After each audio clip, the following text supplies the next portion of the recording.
Thank you all so much for coming tonight. It's wonderful to see you, everybody. My name is Ben Scrivens. I run a company called Fright Rags. Thank you very much. We appreciate that so much. You'll all get paid later. So we have a very special evening planned for you tonight. But I wanted to share a little story first, if I may. Back in the late 90s, I was still living at home. I was working full time. My girlfriend was off at school. My friends had all left town. And I was watching a lot of movies by myself. And I came across a show called Monster Vision. And you know, I didn't have cable growing up, so I didn't know anything about Joe Bob. But as soon as I saw that show, I was an instant fan. And I would get up on Sunday mornings and look at the local TV listings to see what movies are going to show the following week. And I would be in anticipation, waiting all week to watch them. And then I would, you know, go downstairs and put on the TV and just watch this incredible show and look forward to the commercial breaks, because that's when Joe Bob came on. And he would, you know, drop some sick knowledge on these movies that I had no idea about. And he would have special guests on and have a mail girl read fan mail, usually from like a prisoner. And it was like watching a movie with a friend. And a few years later, the show was off the air, and I started Fright Rags, and I had this note file that I would always keep these ideas on of stuff that I wanted to work on. And one of the first things I put down was Monster Vision. But I never got around to it. I wasn't sure where the rights were. And many years later, it was early 2016, I was talking to a good friend of mine who's one of our exclusive artists, Justin Osborne. And he's like, dude, have you ever thought about doing a Monster Vision shirt? And I was like, holy shit, yeah, I'm a big Joe Bob fan. He's like, me too. I'm like, we should figure this out. And at the time, I don't think Joe Bob was on any social media or anything. So I looked him up, I finally found him, and I reached out to him and I said, hey, I want to do this thing. And he's like, yeah, that sounds great. And at the same time, we were actually starting up Saturday Night Rewind as a monthly thing here at the Little. And I thought, what if we brought him here to do like a Monster Vision thing? So that October, we brought him here, and my brother and I, and my friend Tansky who works with me, we created this like fake trailer set. We put it right up here on the stage. I don't know if anyone was here for that. Was anybody? Oh, awesome. We showed the Warriors. It was an amazing weekend, and finally getting to meet Joe Bob in person was such a highlight. Way taller than I expected him to be. And I don't know if you remember this, Joe Bob, but we smoked a lot of cigars and drank a lot of whiskey that weekend, I'll tell you that. It was awesome.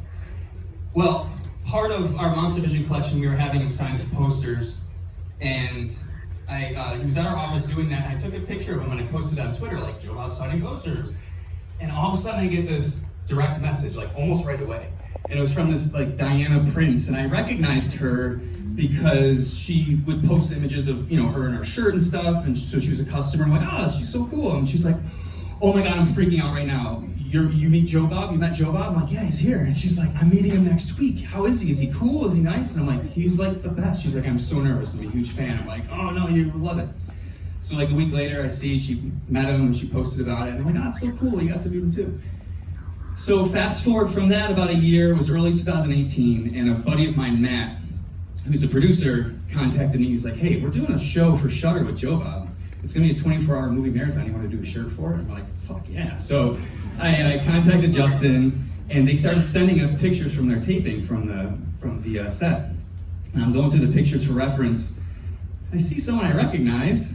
So I jump on Twitter and I DM Diana, and I'm like, hey, are you the new mail girl? And she's like, yep. I was like, holy shit. Oh my God. How awesome. Fucking awesome is that? So it has been incredible these last 4.5 years to see what happened. I mean, if you all remember, when The Last Drive-In debuted on July 13th, 2018, we were actually here. We were in L5 showing the Friday the 13th movies. And I had gone in the lobby to try to start streaming it from my phone, and it kept breaking down. Yeah. So after the movie, I got home, and come to find out, so many people tried to get online that their server shut down and Joe Bob broke the internet. And of course, since then it's blown up. They've done so many shows. They're in their 5th season of Last Drive-In.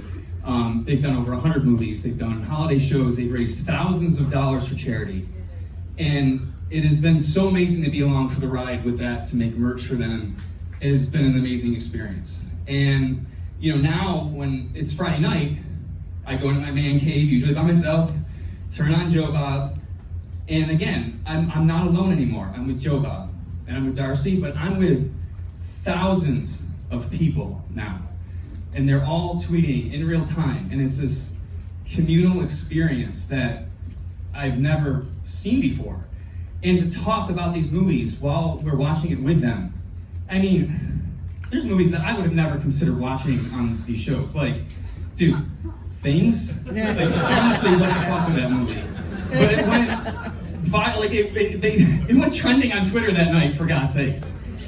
And it's incredibly humbling to see people post on those nights when they're wearing their Joe Bob shirts and Darcy shirts, and they've got their plush dolls and their action figures and their hats and their lounge pants and their Lone Star koozies. I'm like, holy shit, this is incredible.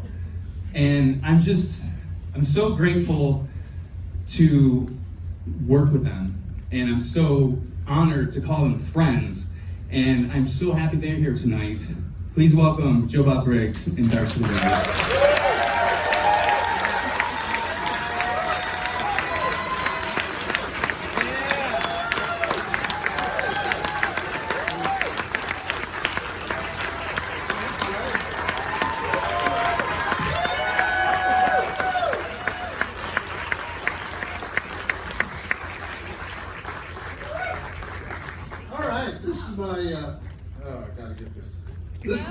This is my second visit to the Little Theater, as Ben just pointed out. Both times sponsored by Fright Rags. My question, Ben, is how many people in this audience own at least one Fright Rags product? How many people in this audience own at least 5 Fright Rags products? How many own at least 25 Fright Rags products? Yeah, that's fine. All right. And if you don't own any Fright Rags products, you have to leave at this time. So the first time I was here was such a blast that now Darcy wanted to check it out too. So, and are you going to help me introduce Chopping Mall? Sure. What is your opinion of Chopping Mall, first of all? I love Chopping Mall. It's great. Okay. You know what they have in Rochester that they don't have anywhere else in the world, though? Garbage. For those of you who drove in, I'm going to say this. You may not know this. Rochester is, of course, the home of Eastman Kodak, the company that produced all the film for all the movies up until, I don't know, not too long ago. And once a year they have the Nitrate Festival, where, and I've always wanted to go to this, where Eastman Kodak pulls the nitrate films out of its vaults and they project them on a screen the way they were seen like 80 years ago or 100 years ago. And because most people have never seen a nitrate film. I've never seen a nitrate film myself, because Eastman Kodak, in its wisdom, in the 19th century, when it invented film stock, decided to make the film stock out of the same material used for military-grade explosives. And so it's highly flammable. If the film catches on fire, it will continue to burn no matter what you do to it. Even if you put it underwater, it will continue to burn. And if you have enough of that film in one place, it will explode. So Rochester is the only city that has turned movie-going into an extreme sport. They bring us to actually going to the movie. An extreme sport. The entire audience can perish at any moment during the annual Nitrate Festival, which will be the first week of June. If you're intending to come, so be sure to make out your will before you leave home. So, but before I get started, I want to kind of take the temperature of this audience. I need to figure out where you guys are on the nerdism scale. I do this anytime I go to a city that I haven't been in for a while. The nerdism scale runs from Evil Dead is awesome. You know, okay, that's one end of the scale, you know. And then that's your basic garden variety 80s nerd, all right? Now the other end of the scale is, you know, Chud 2, Bud the Chud. That's one of the most underrated movies in It is a crime that movie is not more highly regarded. And so now, that would be your nerd group that has entered into a collective geek psychosis not witnessed since the creation of the Hitler Youth. So, and then of course, wait a minute. And then of course there's Darcy level nerdism. An example of that would be I want to have sex with every cast member of Scream. And, That's pretty normal, dude. That's not original. and so here's the pertinent test question for tonight. How many people in this audience know who Jim Wynorski is? Wow, that was about half of you, right? Okay, so you're not going to invade Poland, but we need a little bit more indoctrination. So Jim Wynorski is the director of tonight's movie. This was his second movie. And then he made about 150 more movies after that. He's shooting one right now, as a matter of fact, called Giantess, Giantess, meaning female giant. Giantess Battle Attack, which is about giant women with giant boobs battling for diva domination. I feel like I need to be in this. And that movie comes hot on the heels of Revenge of the 50-Foot Cam Girl, which was his follow-up to Bigfoot or Bust. And the bust part of Bigfoot or Bust refers to large-breasted women who travel from the future to capture Sasquatch. So he's been doing this stuff for 40 years. The man is a genius. Now, I know personally virtually all the people involved with this movie, so I'm going to go pretty deep on it if you don't mind. Chopping Mall is kind of a who's who of B movies in the 80s, including the most famous and popular character actor of the 80s, Dick Miller. Dick makes a very brief appearance in the movie, and by the way, you need to be hyper alert at the very beginning of this movie where they're having a meeting in the mall, okay, because quite a few horror icons appear in that scene in the very first 20 minutes of the movie. But Dick Miller plays the janitor who gets french fried by the sarcastic robot, and he's using the same character name that he had used in Bucket of Blood a quarter century before that, Walter Paisley. Dick Miller was sort of the ultimate Roger Corman actor, Roger Corman being the greatest exploitation producer in the history of film. You guys do know Roger Corman, right? Yeah. Dick Miller was in dozens of Roger Corman movies, and I'm going to depart from script here for a minute, and I want to tell one quick Roger Corman story. I once heard Roger Corman was friends with, and is to this day, he's 96. He's making 3 movies this year. He's 96 years old. Roger Corman is basically beloved by everyone he's ever met in Hollywood, even if they had disputes with him. And I heard that Roger and Dick Miller weren't talking. This is a long time ago. This is like 30 years ago. They weren't speaking. And I said, Roger, what happened between you and Dick? And he says, I can't really explain it. And I said, well, try it. What happened between you and Dick? And he says, well, these actors that I work with, most of them just make one movie with me, and some of them make 2 movies with me, and then they go on to their careers, And I said, if you make a 3rd movie with me, I tend to lose all respect for you. But then later, they made up, and but Dick Miller did make like maybe 10 or 12 Roger Corman movies, and many other low-budget movies. And since Jim Wynorski was a Corman worshiper, he wanted every Corman reference that he could make in this movie. He had a co-screenwriter. Wynorski and his co-screenwriter, Steve Mitchell, had met at a comics convention in New York in the 60s. Now, in the 60s, there were not that many comics conventions anywhere. So these were early nerd adopters. And then both of them, Wynorski and Mitchell, ended up moving out to California to seek their fortunes in the movie industry. And it took a while, but Jim eventually got an entry-level job at Roger Corman's company. He started cutting trailers for him in 1980. He moved up to director of publicity. That's when I met him in the early 80s. He made his first film in 1984, The Lost Empire. Has anybody seen The Lost Empire?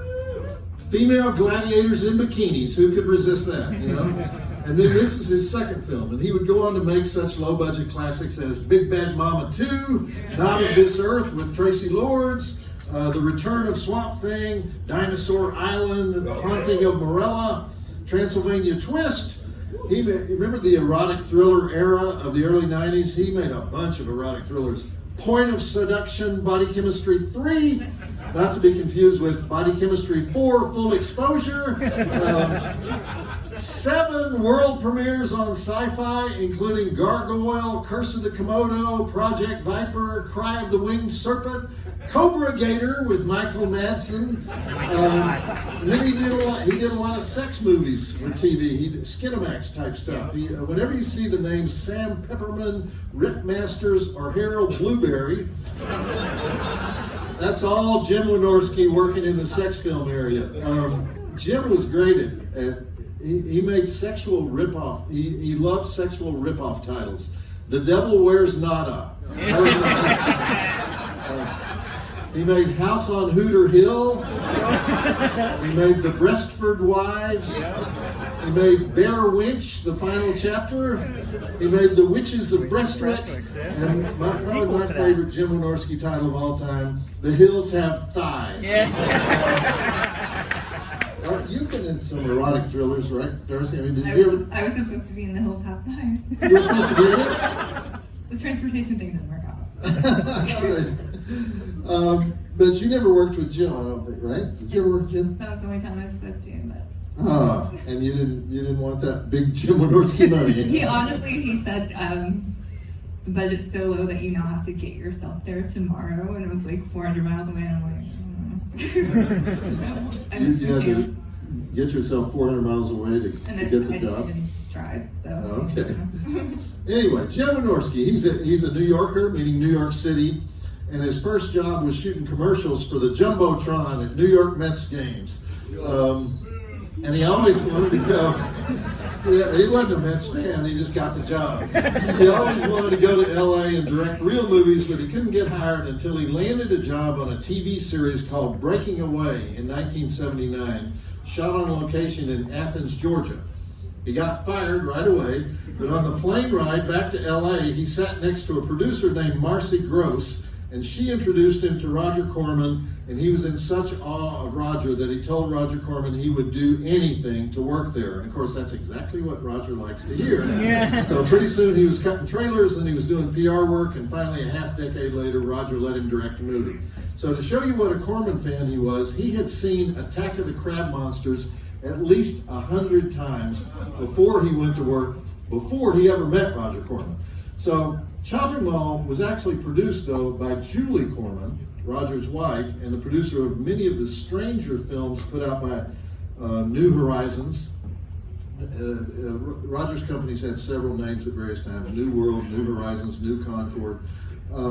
And the reason that it was produced by Julie is that she had a meeting with a company called Vestron Video. Does anybody remember Vestron Video in those days? And for some reason, Vestron Video wanted a horror movie set in a mall. That was the whole idea. And Jim Wynorski at the time was the publicity director for New Horizons, but he had always wanted to direct something. So Julie told him if he came up with a script, he would get that job. So Wynorski and his writing partner, Steve Mitchell, wrote the basic outlines of the story in 24 hours. They wrote it in, anybody who knows LA might know this place. They wrote it in Coco's Restaurant in Santa Monica, all-night diner. I don't think it's there anymore. But Wynorski says his two inspirations for the script were the movies Trapped and Gog. Now, I don't know which Trapped he was thinking about. There are 1,900 flicks named Trapped. But Gog is the only previous movie about experimental robots running amok that I know of. Richard Egan is the secret agent scientist investigating the secret underground space research laboratory in Arizona, where outer space aliens are manipulating Gog and Magog, the evil robots, determined to start nuclear war.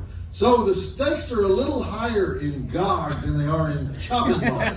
But Gog and Magog are actually the evil superpowers that show up to destroy Israel in the book of Ezekiel. So really, Chopping Mall has biblical origins. Anyway, they wrote this script outline. They gave it to Julie the next day. She approved it. The picture was greenlit for about $800,000, all in 2 weeks' time. They shot pretty much the whole thing at the Galleria Mall in Sherman Oaks, California.